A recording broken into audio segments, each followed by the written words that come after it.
心咒的。你不出一，但擅闯偃月宗重地。南宫丸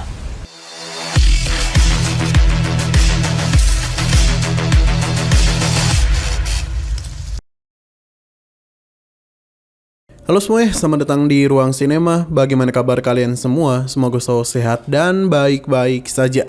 Pada hari ini kita akan coba membuat alur cerita novel dari series A Record of Mortal Journey to Immortality season keempatnya, yang mana ini akan membahas apa yang akan terjadi pada episode selanjutnya. Tanpa berlama-lama, langsung saja kita mulai alur ceritanya. Setelah mengetahui bahwa Nanggong Wan sedang berada di sekte bulan bertopeng dan akan segera mengadakan perayaan besar, Han Li akhirnya memutuskan untuk mengambil langkah yang sudah lama dia rencanakan. Ia ingin bertemu kembali dengan wanita yang selama ini tidak pernah bisa ia lupakan. Namun masalah tidak semudah itu. Bagi seorang kultivator jiwa baru lahir, Nanggong Wan memiliki status yang sangat tinggi di dalam sekte. Tidak mungkin bagi Han Li untuk langsung datang dan meminta bertemu dengannya tanpa menimbulkan keributan. Karena itulah dia memilih menggunakan cara yang lebih aman dan pintar. Di sebuah kota dekat pegunungan Gemcut, Han Li diam-diam mengincar seorang murid sekte bulan bertopeng bernama Yuan Kun. Murid itu memiliki tingkat kultivasi rendah dan sering keluar sekte untuk membeli berbagai kebutuhan. Saat Yuan Kun dan dua rekannya sedang kembali ke sekte, tiba-tiba seorang wanita cantik muncul di hadapan mereka. Wanita itu tersenyum manis dan menghembuskan kabut merah muda yang langsung menyelimuti ketiganya. Dalam sekejap, Yuan Kun dan kedua rekannya kehilangan kesadaran. Wanita cantik itu tentu saja bukan orang lain. Ia adalah salah satu boneka dan teknik penyamaran yang digunakan oleh Han Li untuk melaksanakan rencananya. Setelah memastikan tidak ada seseorang pun yang melihat kejadian itu, Han Li segera memeriksa ingatan Yuan Kun. Dari sana, ia memperoleh berbagai informasi penting mengenai sekte bulan bertopeng, termasuk tata letak wilayah sekte, identitas para murid, serta kebiasaan sehari-hari Yuan Kun. Begitu semua informasi yang dibutuhkan berhasil didapatkan, Han Li mulai menjalankan tahap berikutnya, yang menggunakan teknik penyamaran tingkat tinggi dan mengubah dirinya menjadi Yuan Kun secara sempurna. Mulai dari wajah, suara, aura, hingga kebiasaan berbicara. Semuanya dibuat nyaris tidak memiliki celah. Sementara itu, Yuan Kun yang asli disimpan dengan aman agar tidak mengganggu rencananya. Setelah penyamaran selesai, Han Li membawa dua boneka yang menyamar sebagai rekan Yuan Yun. Ketiganya kemudian melanjutkan perjalanan menuju sekte bulan bertopeng, seolah-olah tidak pernah terjadi apa-apa. Sepanjang perjalanan, Han Li terus memikirkan pertemuannya dengan Nanggong Wan yang semakin dekat. Sudah puluhan tahun berlalu sejak terakhir kali mereka bertemu. Selama waktu itu banyak sekali hal yang terjadi.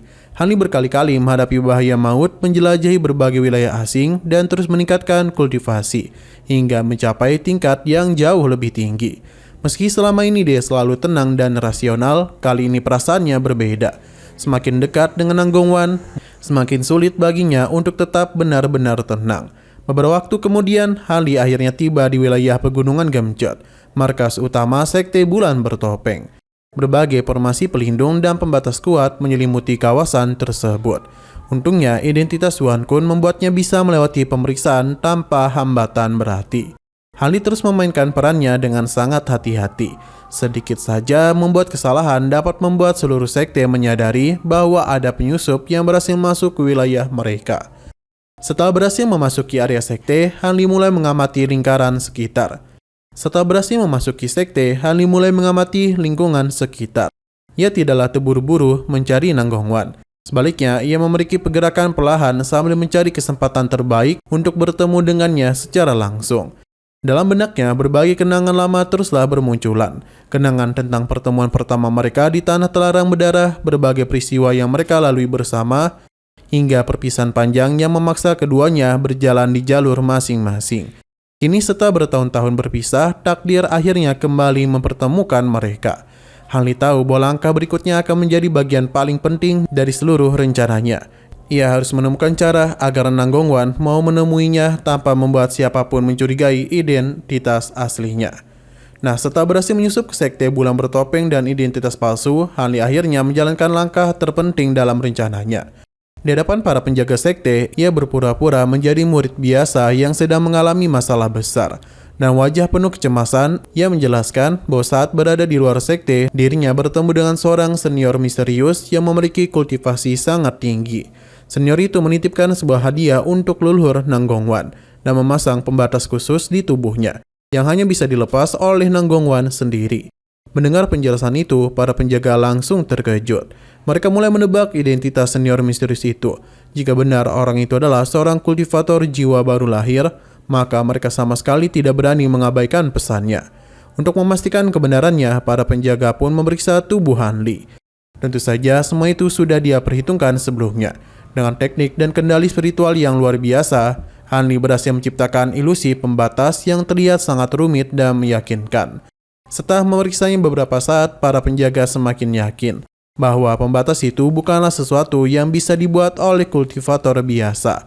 Akhirnya mereka memutuskan untuk membawa hadiah itu kepada Nanggongwan terlebih dahulu. Han Li lalu menyerahkan sebuah kotak kayu panjang yang telah dia siapkan sebelumnya. Di atas kotak itu terdapat segel pembatas yang membuatnya tampak semakin penting dan misterius. Salah satu penjaga segera membawa kotak itu menuju puncak gunung, sementara Han Li hanya bisa menunggu. Meskipun dari luar ia terlihat tenang, sebenarnya hatinya tak benar-benar tenang. Sudah terlalu lama dia berpisah dari Nanggongwan. Bertahun-tahun perjalanan kultivasi, berbagai pertarungan hidup dan mati, serta berbagai perpisahan telah mereka lalui. Kini jarak yang memisahkan mereka tinggal beberapa langkah lagi. Waktu telah berlalu. Selama menunggu, Han Li terus menjawab berbagai pertanyaan dari penjaga yang tersisa. Ketika ditanya tentang penampilan senior misterius yang memberikannya hadiah, Han Li sengaja memberikan jawaban yang samar. Ia mengatakan bahwa senior itu mengenakan jubah besar. Jadi dia itu telah bisa membedakan apakah orang itu lelaki atau perempuan. Tak lama kemudian, penjaga yang membawa hadiah akhirnya kembali. Begitu mendarat, ia langsung menyampaikan kabar yang membuat Han Li lega. Menurut Nanggongwan, pengirim hadiah itu memang merupakan teman lamanya. Karena itulah Han Li diperbolehkan naik ke puncak gunung untuk menemuinya dan menghilangkan pembatas yang ada di tubuhnya. Mendengar kabar itu, Han Li hampir tak bisa menyembunyikan kegembiraannya. Rencana yang telah dia susun dan hati-hati akhirnya berhasil. Ia kemudian mengikuti penjaga ini menuju wilayah inti sekte bulan bertopeng.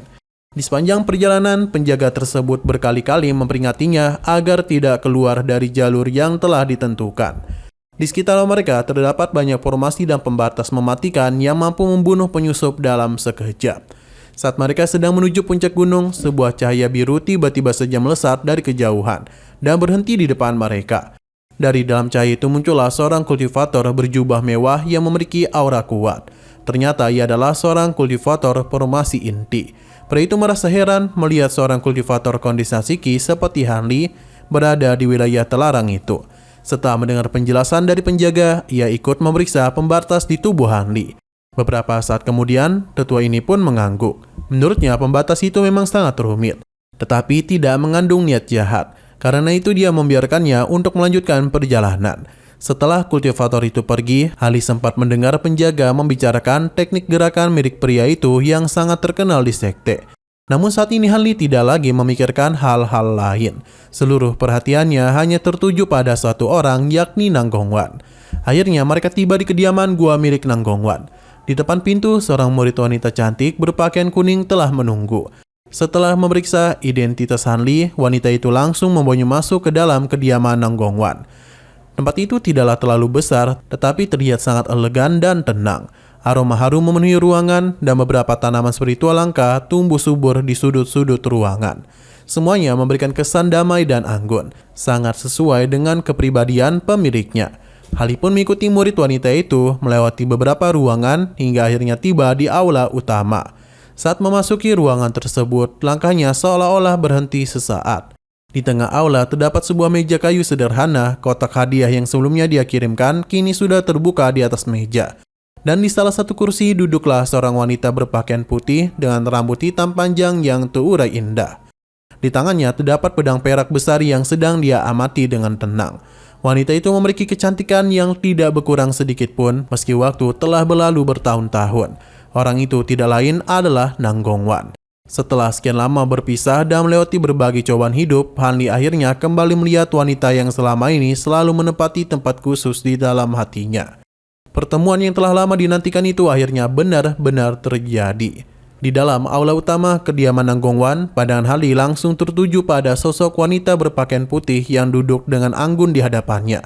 Wajah yang selama ini hanya muncul dalam kenangan dan mimpinya kini benar-benar berada di depan matanya.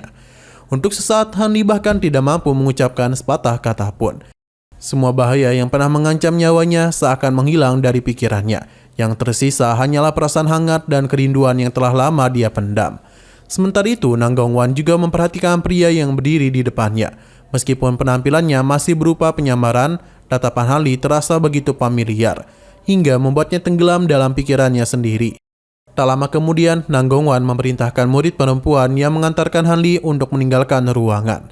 Setelah mereka benar-benar sendirian, Han Li akhirnya tidak lagi menyembunyikan identitasnya. Dengan sebuah teknik sederhana, tubuh dan wajahnya perlahan kembali ke wujud aslinya. Saat melihat wajah yang sebenarnya, Nang Gongwan hanya menghela napas pelan. Tidak ada keterkejutan di wajahnya, seolah-olah sejak awal dia sudah mengetahui siapa orang yang datang menemuinya. Han Li sedikit tertegun melihat reaksinya. Ia bahkan sempat bertanya apakah Nang Gongwan memang sudah mengetahui kedatangannya sejak awal. Mendengar pertanyaan itu, senyum tipis muncul di wajah wanita ini. Kemudian untuk pertama kalinya setelah sekian lama, ia membesarkan Han Li untuk memanggilnya dengan nama yang jauh lebih akrab, yakni Wan Mendengar kata itu, beban yang selama ini menekan hati Han Li seakan-akan langsung hilang. Ia akhirnya merasa bahwa jarak yang memisahkan mereka selama bertahun-tahun bukanlah sesuatu yang sia-sia. Namun setelah suasana sedikit mencair, Nang Gongwan mulai menceritakan sesuatu yang selama ini tidak pernah diketahui Han Li. Ternyata setelah peristiwa yang terjadi di tanah terlarang berdarah bertahun-tahun lalu, bayangan Han Li terus muncul di dalam pikirannya. Semakin lama, bayangan itu bukannya menghilang, melainkan malah semakin jelas. Bahkan ketika sedang berkultivasi ataupun bermeditasi, ia tidak mampu melupakan sosok Han Li. Bagi seorang kultivator, keadaan seperti itu sangatlah berbahaya. Perasaan yang tidak terselesaikan dapat berubah menjadi iblis hati yang menghambat kemajuan kultivasi. Nang Gongwan menjelaskan bahwa pada saat itu hanya ada dua cara untuk mengatasi masalah tersebut. Cara pertama adalah menerima perasaannya dan benar-benar bersatu dengan Han Li. Sedangkan cara kedua adalah menghapus Han Li dari hidupnya selamanya. Karena perbedaan tingkat kultivasi mereka saat itu terlalu besar, Nang Gongwan sempat berpikir bahwa pilihan kedua adalah satu-satunya jalan yang mungkin dia ambil. Ia bahkan pernah berniat menghabisi Han Li demi menghilangkan iblis hati tersebut. Mendengar pengakuan itu, Han Li hanya bisa tersenyum saja. Ia teringat kembali saat pertama kali bertemu dengan Nang Gongwan setelah perpisahan mereka. Pada waktu itu, ia merasa sangatlah bahagia, tetapi sikap dingin wanita itu membuatnya sangat kecewa. Kini akhirnya ia mengetahui alasan di balik semua itu. Namun cerita Nang Gongwan belumlah selesai. Tak lama setelah itu, perang besar antara Sekte Yu dan 6 Sekte Iblis meletus. Situasi menjadi sangat kacau dan seluruh sekte harus melakukan evakuasi besar-besaran. Di tengah kekacauan itu, Nang Gongwan mendengar bahwa Han Li kemungkinan berada di wilayah yang sangat berbahaya. Saat itulah dia menyadari sesuatu. Alih-alih berharap Han Li menghilang, ia justru merasa panik dan ingin segera menyelamatkannya. Perasaan itu membuatnya memahami isi hatinya yang sebenarnya. Ia tidaklah ingin Han Li mati, ia hanya ingin Han Li tetap hidup. Sayangnya ketika ia mencoba mencarinya, semuanya sudahlah terlambat. Pertempuran telah berakhir dan banyak murid telah gugur. Tidak ada yang mengetahui keberadaan dari Han Li. Selama bertahun-tahun berikutnya, Nang Gongwan terus mengira bahwa Han Li mungkin telah meninggoy dalam perang tersebut. Meskipun begitu, sosok Han Li tetap tidak pernah benar-benar menghilang dari hatinya. Sementara Han Li mendengarkan seluruh cerita itu dengan perasaan yang sangat rumit. Selama ini dia selalu mengira bahwa hanya dirinya lah yang menyimpan kerinduan dan kenangan masa lalu. Namun ternyata Nang Gongwan juga mengalami hal yang sama. Keduanya telah berjalan di jalur kultivasi yang berbeda selama puluhan tahun.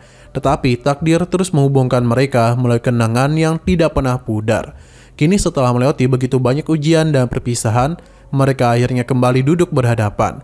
Bukan lagi sebagai kultivator yang kebetulan bertemu di masa lalu, melainkan sebagai dua orang yang telah lama menyimpan perasaan yang sama di dalam hati mereka. Dan untuk pertama kalinya setelah sekian tahun, dinding yang selama ini memisahkan keduanya mulai runtuh sedikit demi sedikit. Kisah yang sempat terhenti oleh waktu akhirnya kembali berlanjut. Oke, sekian dulu pada video kali ini. Untuk video selanjutnya akan segera hadir. Jadi bagi kalian yang mengikuti series ini, langsung saja klik subscribe dan aktifkan loncengnya. Terima kasih yang sudah menonton video sampai habis. Jika kalian suka pada video ini, klik like dan share ke teman-teman kalian tentang channel ini. Dan ditunggu aja kelanjutannya. Oke, sampai jumpa di video selanjutnya.